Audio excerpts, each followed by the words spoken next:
Djiby Sarr Dieng di doomu Rosso Sénégal juddoo Rosso ci quartier bu ñu naan Cité Ñax di militer parti bu ñu naan Pastef di adjoint coordinateur Pastef Cité Ñax. ndaje bi boo gisee lu ko waral dañu dégg te ñu toog ba 3 jours avant le 3 depuis le 1er ñu dégg ay convocation ñu joxe ko ci ay conseils ya nga xam ni maire moo leen woo ci mairie bi ñu demee ñun en tant que citoyen yoon may ñu war dem fekke ji assister te muy suñu droit ñu dajaloo dem pour fekke loolu. lu ngeen fa fekk lu leen wax. waaw bi ñu fa demee fekk nañ fa mu indi fa ñetti actes yi nga xam ni moom la laaj conseil bi pour ñu jàppale si voté ko. bi si njëkk muy suñu casier bu Rosso Sénégal ak casier bu Mbagam. ci wolof li gën a wér mu ni ñoom dañ leen état daf leen wax ni dañu war aménager casier yi te casier yi dañ leen war wutal kayitu juddu ci wax ji gën a leer ci wolof. léegi il faut casier yi am kayitu juddu. loolu la wax ñu demandé conseil mu voté ko conseil bi voté ko boobu jàll. ñu dem ci beneen ñu ni dañuy dem ci maanaam demande pour yoon may ko mu mën a lotisser croisement. croisement li fa ne 7,26 hectares moo fa ne moom la bëgg lotisser. loolu la wax moom bi mu fa nekkee ñu am benn conseil bu fa ne bu ñuy wax Amadou Diom Ndiaye mu interpellé ni que lii dañuy yaakaar ni waxtaan moo si jiitu am fu mu dugg ak moom maire mayu ko loolu dagg ko ñu bëgg a def vente sans débat fekk ñu ñëpp ñoo nga fa ci biir loolu ñun ñu jóg taxaw bon ni que kii li mu leen wax dëgg la bàyyi leen ko mu développé yoon daf ko may pour moom li gis-gisam di sañ-sañam mooy ngeen waxtaani si li ngeen di def ñu bañal ko ñun ñu jóg ni leen dañ leen ñaan ngeen may ko ñu ni may ñu leen loolu ñu am bruit ñu génnee ñu ci biti génne bu ñaaw woo gendarme yi may gërëm les gendarmes franchement adjudant bi ñëw fa waxtaan ñu wax bu rafet génne wuñu si benn anam bu ñaaw. anam bu rafet lan lañ fa mujj jàpp finalement. liñ fa mujj jàpp ñoom mooy liñ fa jàpp yëpp jàll na. mooy lan. mooy fii mi taxaw di wax nii ñu xeex ka ba tey pour Mamadou Diallo bañ ko jot jàllale na ko démb pour jox ko Mamadou Diallo fii.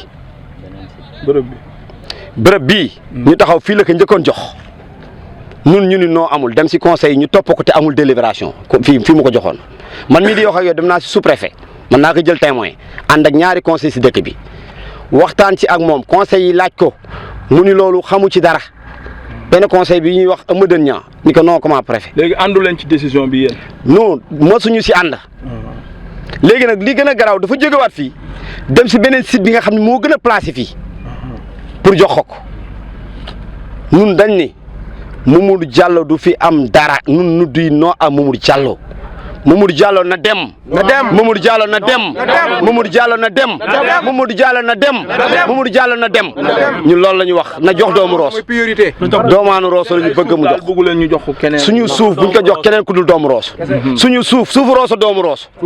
suufu Rosso doomu Rosso. suufu Rosso doomu Rosso. suufu Rosso doomu Rosso. ñun ñëpp xam ngeen fii li fi ne buntu àdduna la. àdduna yëpp fi nañ jëm si. looloo tax mu gar bakkanam rek dana ko jox waa ji. ñu wax mun dana ko jox waa ji xamuñu nag lu tax mu dëgër si lii rek wax nañu wax mu bañ. waaw yéen daal àndu leen ci. ànduñu si masuñu si ànd. benn bi si des. tey lan ngeen bëgg. tey li ñu bëgg. mooy ñoo ngi woo son excellence Bassirou Diomaye Diakhar Faye di woo son premier ministre monsieur Ousmane Sonko mu ñëw saytul nu suufu Rosso ñun audit foncier lañu bëgg.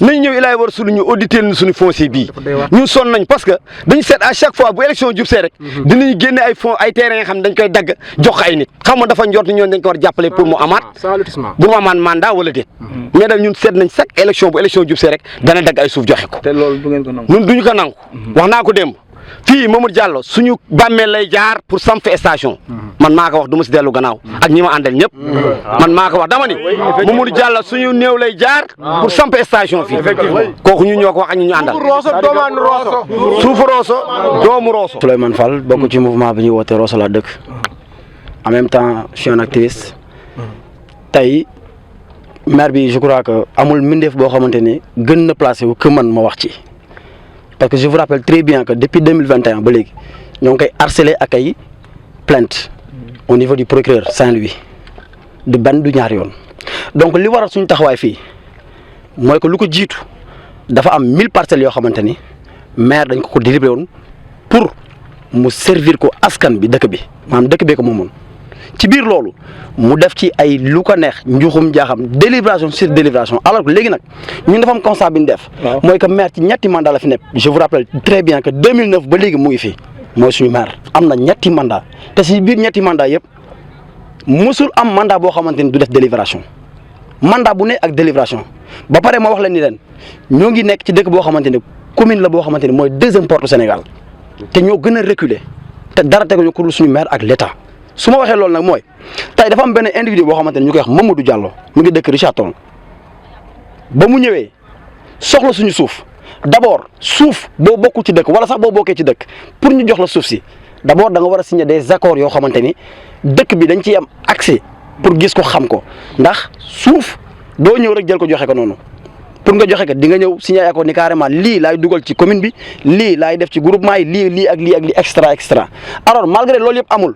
moo njëkk a tey suñu xel ñun parce que Mamadou Diallo njëkk nañ ko jox 1 hectare njëkk na ñëw pour bëgg 1 hectare fële ngeen di gis le maire di ko ndëppal conseil yi yëg ko indil ko ci bruit mu évacuer foofu bàyyi lieu bii ñu taxaw mooy deuxième lieu bi nga xamante ne moom lañ ko mujj joxaat par l'aide de Birame Souleye Diop je cite bien son nom moom moo ko attribué par l'aide encore suñu maire et ses conseillers alors loolu yëpp génn nañ ko projet Azurite bi ñëw récupéré waat fii. maanaam projet bi pont bi ñu am dañu soxlawaat fii état bi récupéré waat fii ci récupéré gi mu récupéré fii wax naa leen sànq 1 hectare fële waxaat leen fii donc pour sans délibération donc pourquoi coûte suñu maire di jël di insister Mamadou Diallo toujours Mamadou Diallo te ñun encore je vous rappelle que on n'a pas de problème amuñu problème ak Mamadou Diallo mais lan moo tax suñu ñetti doomu dëkk ñu ngi taxaw soxla suuf bi te soxla gi ñu ko soxla les mêmes propos yi fi Mamadou Diallo nar a def propos yooyu rek suñu doomu dëkk soxla pour bëgg ko fi def yow maire été conseil nga bëgg a xañ suñu doomu dëkk ñett ñi mel ne je cite damay tudd seen tur yi mooy Mbaye Diop ak Omar Diop ak ki ñuy wax Moustapha Fall ñetti nit yi maire ci gémmiñam démb ci réunion municipale bi ñu amoon le 3 maire moo ko wax moo ne ñett ñi ñëpp dañoo soxla suuf espace pour terrain waaw léegi yow maire. xam nga ni carrément say doomu dëkk dañu soxla espace pour station yow nga mën leen ko xañ pour jox Mamadou Diallo bu fekkente ni maire Cheikh Gueye dafa am loo xamante ni da nga ko digge ak Mamadou Diallo te xamuñu ko suñu yoon nekku ci mais li ñu ñor ba ñor ñu mooy suufu Rosso doomu Rosso moo ko moom. suufu Rosso doomu Rosso moo ko moom. Le Ahmed Ndao. Je suis le chargé des élections de Pastef Rosso Sénégal. Rosso c'est une bombe foncière. Il y a beaucoup de litiges fonciers. Il faut rappeler que ici. À Rosso, le maire, depuis son accession au pouvoir, il ne fait que de scandale sur scandale. Et premièrement, nous aimerions et nous appelons le ministre de l'Intérieur, Maître Bamba Cissé, qui est originaire de cette commune. Nous appelons également le ministre Moussa Bala Fofana à agir pour qu'un audit se fasse ici dans la commune de Rosso Sénégal. Ce qui se passe est que on a su que le conseil municipal a été convoqué. Et sur convocation, on a mis 3 points. Délibération à usage d'habitation pour croisement, délibération à usage agricole et délibération à usage commercial. Pour vous dire, la manie du maire, c'est un stratège. Il n'a pas dit qu'il va délibérer un terrain à usage commercial pour une station pour EMD Ndiakhor, nommément Mamadou Diallo, qui est de Richard Toll, qui a d'abord ses activités à Richard Toll.